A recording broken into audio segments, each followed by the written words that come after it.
Oh, hey there! If you're anything like me, and you probably are if you found this video, then you spend a fair amount of time here on YouTube watching retrospectives about games that you already know everything about, purely because you just enjoy those games. Maybe you just really love a certain game and you want to see if others share that same opinion.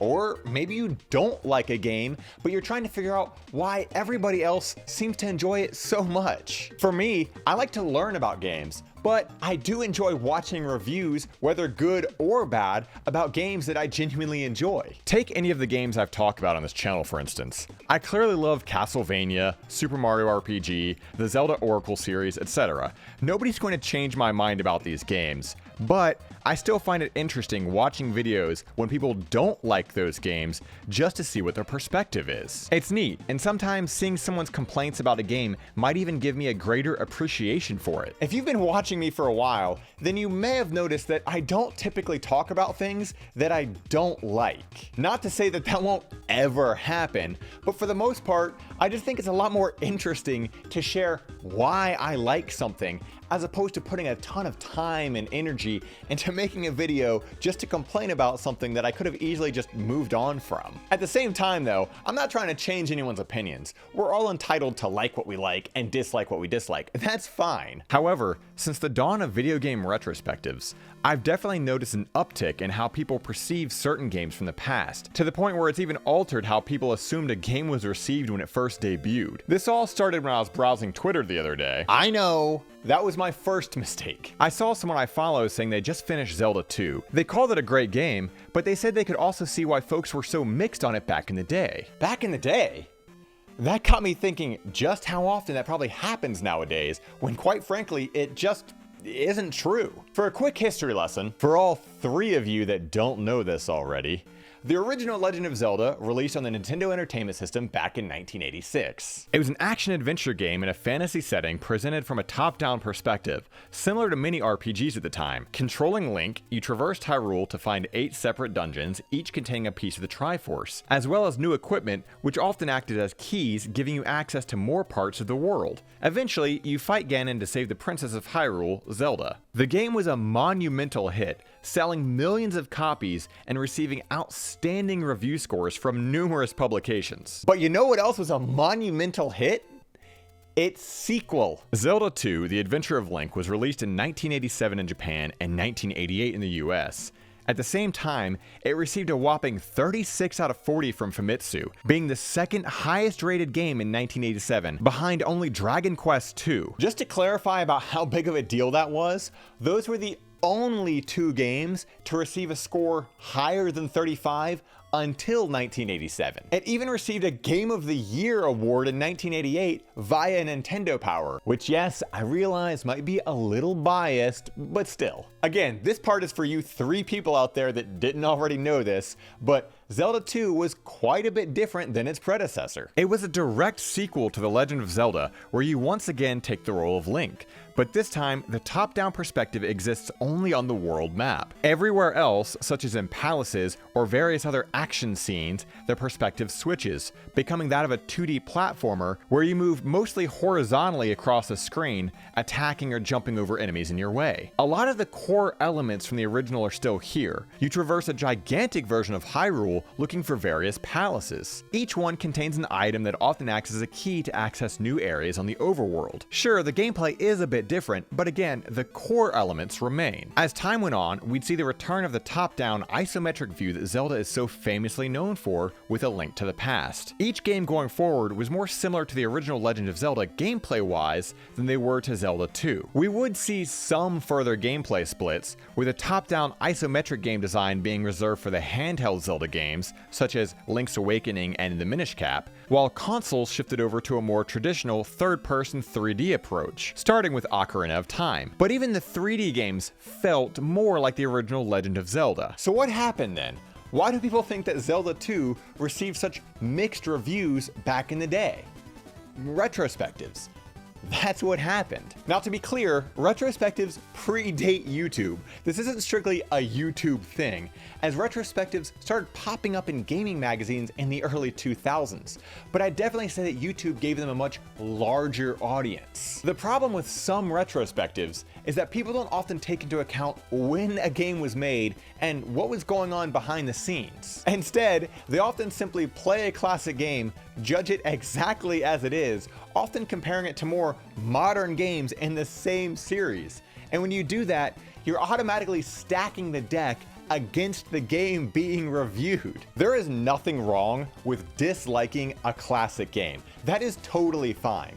The issue is that over time, if your audience is large enough, then one person's opinion suddenly becomes many people's opinion. Years go by, and eventually we have yet another Castlevania 2 Simon's Quest situation on our hands, with the angry video game nerd making a single comedic video that people will regurgitate as their own opinion for all of eternity. I want to make this very clear so that nobody takes what I just said out of context. I have nothing against AVGN nor that video. The whole point is that nearly 2 decades ago now, he made a comedic video about Simon's Quest and why he doesn't like it and why it's a bad game, which is perfectly fine. The issue is that nowadays, people often cite or just quote that video verbatim as to why they think Castlevania 2 is a bad game, or why Castlevania 2 has always been a bad game, when in reality, that's just not true. It was a critical and financial success that was reviewed quite well when it first came out in the 80s. Years ago, I made a video titled NES Black Sheep and why we need to not judge old games based on today's standards, which is both a mouthful but also embarrassingly bad by my own video standards today. That being said, I still believe in the core message that I was trying to convey in that video. Retrospectives are great. I enjoy watching them, and obviously I enjoy making them. I just think it's important that if you're going to review anything from the past, you look at it from the perspective of that era. I'm not saying there aren't times where games just don't age well, but that's usually more akin to what is and isn't socially acceptable, and not just the gameplay itself. Pulling an example from my own dumb video, it'd be like comparing the control scheme of Mario 64 to that of Mario Odyssey. It's just not a fair comparison to make. Yes, Odyssey is a smoother overall experience and probably feels better to a vast majority of people, but at the same time, they literally invented the control stick for Mario 64. Yes, it's not perfect by today's standards, but in 1996, it absolutely was. Something to remember is that back when a lot of these series were made, there was no standard. There was no Zelda formula yet. They could experiment, take risks, and just make what they wanted to make, and people ate it up. People didn't care because nobody knew what to expect from a video game sequel. They were just excited that they got to play a new video game, that they got to play as Link again. That's all that mattered. Nowadays, though, there are so many games that exist, and so many more that are constantly being created. It's damn near impossible not to make comparisons when playing or reviewing them, because we've all got certain expectations for what some games or series should be now. Also, did anyone catch what I just said a few moments back? I didn't even realize it myself until after I reread the words I wrote for this script. When describing my own video that I made, I said that it was embarrassingly bad by my own standards today. I literally did the thing that I've been rallying against this entire video. The point being is that it's very easy to judge something that's older, whether you made it or not, but we have to remember that almost everything is built off of something else that came before it. It's honestly hard for me to go back and watch my older videos because I know how much better I've gotten at speaking to a camera and how much more competent I am with editing now. I've learned from my mistakes, I've been seeing what works and what doesn't, and I've improved. Or at least I think so. Sure, I'm still nowhere near where I want to be, but that's kind of the whole point of creating things, and that you're always striving to improve. Video games are the exact same way.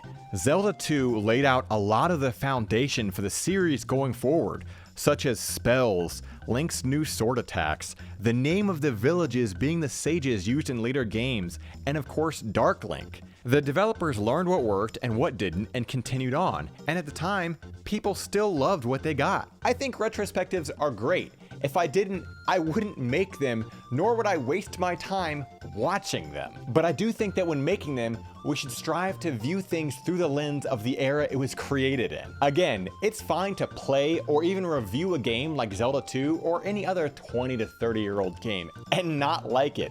That is perfectly fine. But just keep in mind the history of that game and how it was probably received when it first came out. Not to sound like I'm on a soapbox here, but history and how we remember things is pretty important for various reasons. So for instance, when it comes to remasters and remakes, companies aren't typically looking to remake a mixed bag game from the past, whether it actually was or not. That means a lot of great gems could be passed over purely because a popular reviewer swayed the minds of their audience. From an artistic standpoint, I think it would be kind of a bummer to make something that everybody enjoys, and then 30 years later, the general populace has mostly forgotten about, and instead only remembers you through the lens of one YouTuber's personal opinion. Unless, of course, that YouTuber is me and the opinion is mine, and then nobody should question or challenge it ever.